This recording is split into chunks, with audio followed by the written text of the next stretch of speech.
How do you get real estate prices to drop 40 to 60%? We're going to tell you exactly how to crash a real estate market. Hey there, Christian Walsh, Coldwell Banker Wire Associates. We are real estate brokers based in Southern California. We help out tenants and landlords, buyers and sellers in Southern California, the rest of California, and beyond. And we're here to share exactly how you crash a real estate market. A lot of people want to know, is there going to be a real estate market crash in 2020? Well, it's probably a little bit late for that. We're shooting this in December. You can tell by my lovely Christmas decorations. But the biggest question, is the housing market going to crash in 2021? Well, I think it's valuable for us to go ahead and figure out, what do you do to crash a market? What do you need to have happen in order for values to drop 40, 50, 60%? And we can easily do that. All we have to do is go back to the previous bust. So if we go back to 2008, 2009, we can figure out exactly what it takes. We're going to cover three big things. We're going to tell you exactly how much inventory is needed to crash a real estate market and drop values 40, 50, 60%. We're going to tell you what needs to happen to mortgages. And we're going to tell you what needs to happen to consumer confidence. So we're going to go through those three major topics. And we were selling real estate back then as well. So we have very strong memories of exactly what was going on. But we're going to back it up and share a bunch of data with you as well. So if you are ready to see exactly how to crash a real estate market, hit that like button and we're going to get started. The number one thing we're going to need in order to crash the real estate market based on what happened in the last bust is a big increase in inventory. Before we jump in and I show you exactly how many extra homes we need, the level of inventory, I think it's helpful to run through inventory and discuss exactly what that means. Because if we see big increases in 1, 2, 3, or 4, this can lead to extra inventory in the marketplace that could lead to those big price drops. So let's run through real fast on my trusty whiteboard. I apologize for my handwriting. So inventory is broken down into 4 categories. Number 1, in no particular order, is new homes. So these are brand new construction from major builders, small builders, medium-sized builders. These are homes that are built on lots. So that is part of the inventory. Another one would be condo conversions. We actually saw a lot of those in 2008. So there was a lot of extra inventory going into 2008 of new homes that led to an extra amount of inventory in general in the market. So 2004, 2005, 2006, we had a record level of building. It slowed down, but it really slowed down 2009 through 2017. And we have a link below so you can see those numbers. But those were big drops in construction. And we're still, little hint, we're still not at record high levels of new construction. Number 2 are distressed sales. So examples of this would be bankruptcy sales, probate sales. Those you're going to have in any given market. You could throw in divorce sales as well. But the other biggest categories would be short sales. And a short sale is when the homeowner is over encumbered, which means that their mortgage is bigger than the value of the home that it will sell for, and they're not going to bring the money to the table to make up that difference. So it becomes a short sale. And then the last big one would be real estate owned, REOs, or bank owned. These are homes that were foreclosed on and went back to the bank. So those are the biggest category we had in the bust. So this number 2 category, distressed, swelled dramatically because of short sales and REO inventory. Number 3 were flips. So flips still go on in any given market. So the most common flips we saw in 2012, 13, 14, later on in the cycle, and early on, but later on in the cycle, those were homes that were bought at trustee sale by third parties that were fixed up and put on the market. And then number 4 would be equity sales. So most of your standard sales are equity sales where the folks selling are going to do a traditional sale and net some amount of money at the end of it. So 2008, we had excess new home inventory. We had extreme excesses in short sale and bank owned inventory. Flips started to come to the market later on. Equity sales actually decreased because a lot of those folks, unless they had to sell, didn't want to sell at the lower numbers. So it's important to note that this was a huge category. And we're going to show you briefly, we're going to show you the number of notices of default, notice of trustee sale, and REOs that we had back then as compared to now. And here are the foreclosures we just talked about and the notices of default, notice of trustee sale, and REOs. If you've watched any of our other market updates, you've seen this. You can see the current level. So this is first 3 quarters in Los Angeles, all foreclosure types, all property types right here. And you can see, if you look at these numbers, just dramatic differences between today's rates and what you had back in 2010. We're limited on how far back we can go on the data that we pull from Black Knight. But you can see, even at this point in time in 2010, we were just huge numbers of foreclosures that were coming to the market. And that led to the big price reductions. One other quick important point, I discussed the short sales in inventory. Short sales didn't necessarily have a notice of default trustee sale filed against them. So short sales may not have even had these notices. So just to give you an idea of just how much more inventory there was, it was crazy times.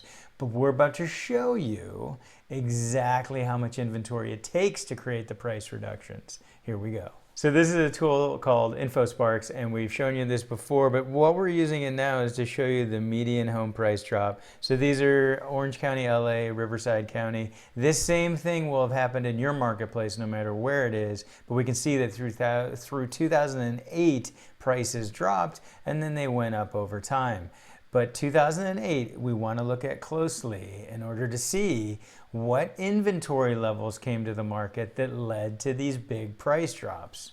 We established that 2008 is when the median home price took a major hit, and that's when we saw our big drops. So exactly how much inventory did it take? We are going to show you. So we put this together to show the amount of inventory that's needed. So what we've done is we took 2008, the entire year. We have Orange, LA, and Riverside. Again, you can do this in your same market in 2008. Go look at listings versus sales.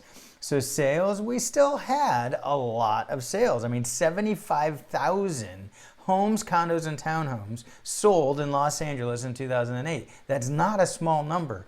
But when you compare it to the number of listings, it's insane. 136,000 listings. This last column, this percentage, is the number of sales over the listing. So what this is telling us is that in Orange County, 47% of those listings sold, 55% in LA, only 40% in Riverside. So in order to get the dramatic price reductions that we saw, 40, 50, 60%. So in Orange County, we had 40 to 50, LA 40 to 50, Riverside it was 60. We need over twice the inventory. That's what this is saying. We need over twice the inventory. When you have over twice the inventory for sale that you do that's actually selling, that's what's going to lead to these major price reductions. And part 2 of this video is going to show what happened in 2020 and what it's going to look like in 2021. Here's a little hint. As of right now, that number in Orange County isn't 47, it's 80%. So that's the difference. When you have a market where less than half of the homes coming to the market are selling, that's when you get price reductions. When you have a market where 80% of those homes are gone, that's where you get tight inventory, and that's where you get price increases. So there's a little hint. So number 2, the way you crash a real estate market is you stop lending. We all know that interest rates can slow things down in a market. We actually saw this happen in November of 2019. Rates started to go up at that point in time, and they were getting close to 5%, and we saw sales started to slow in our area, and this actually was happening across the nation. Well, then rates dropped, and then we got into first quarter of 2020. It turned out to be a record quarter, and then COVID hit. So that's when we saw things turn a little bit. But rates are only part of the equation. There's another big part of the equation. In fact, in 2008, rates were dropping, and it started in 2006 and continued through the bust to 2012, where they bottomed and started to go up a little bit. Coincidentally, maybe a coincidence, that's when the market started to turn around significantly, was spring of 2012, when rates hit another low. So we understand that rates are an important part of the equation, but how about the availability of credit, the availability of loans? That was the big issue we ran into in 2008. So if lenders say we're not lending anymore, and it was a big swing of the pendulum. Before then, all you had to literally do, the joke was fog a mirror in order to get a loan. And there were a lot of folks getting loans, many loans that shouldn't have been, and that's actually what led to the meltdown. Unlike this meltdown that was related to a pandemic, a very different set of causes, but the mortgages were too easy to get. The pendulum swung as the United States economy fell apart, and it was much tougher to get a loan. The Mortgage Bankers Association has annual mortgage origination estimates. I've got a link below so you can download this and you can take a look. But everybody loves Excel, I know, but you have to look here. So in column number 1, we have mortgage originations, and that's the total in this column. The next column is purchase. So these are originations related specifically to purchases of homes. Then we have refinances. So the refinances are less relevant to seeing how mortgages were playing out during the bust, but you can see back when you could fog a mirror. Then you can see 2008, 2009, you can see these low periods where it was very difficult to get a mortgage. And that's because lending standards had tightened. So if you were self-employed, it was almost impossible to get a loan. You had to have a crazy high credit score. Everything had to be absolutely perfect. So the pendulum, as I mentioned, it swung from fogging a mirror to crazy strict tight standards. So it was much more difficult to get a loan. Another major thing that disappeared was mortgage insurance, because those companies went under. So there was no mortgage insurance, which meant that there were no low down payment loans other than FHA, which was still around, but anything less than 20% was gone because mortgage insurance was gone. So that's why we see a dramatic drop in people using financing to purchase, because they couldn't get the loans. And the numbers are right here. We've returned to normalcy, not crazy levels, and we still have reasonable levels for underwriting and the standards. But it's important to note that during this time period, lenders made it very difficult and practically stopped lending for new purchase loans. Number 3 is to decimate consumer confidence. So consumer confidence, there actually is a number that measures this. It's the Consumer Confidence Index. This index was created by the Conference Board, and there's a consumer confidence survey that is sent out in the United States. They get back about 3,000 of those surveys, and they're actually able to measure consumer confidence. This is done monthly, and it's charted out so you can see the data. The basic principle behind the Consumer Confidence Index is a series of questions that are asked in the survey to see how confident consumers feel. So if consumers feel confident about the economy, they're much more likely to spend money. If they're feeling pessimistic about their job, about the economy in general, they're much less likely to spend money. This is what we found in the previous bust. Consumer confidence plummeted, and with that consumer confidence, it made it much tougher for anybody to have confidence in the real estate market and to have the confidence to buy a home. Here's the Consumer Confidence Index from the Conference Board. I have a link below so you can play with this data as well. Here's what we have looking back. So the baseline was set in 1985 at 100. The record was in 2000, in May of 2000, it went up to 144.7. The record low, and you can see it on here, the record low was 25.3 in February of 2009. So that's a crazy record low. But you can see that this is where we are over here as compared to the bust before. So that record low was in 2009.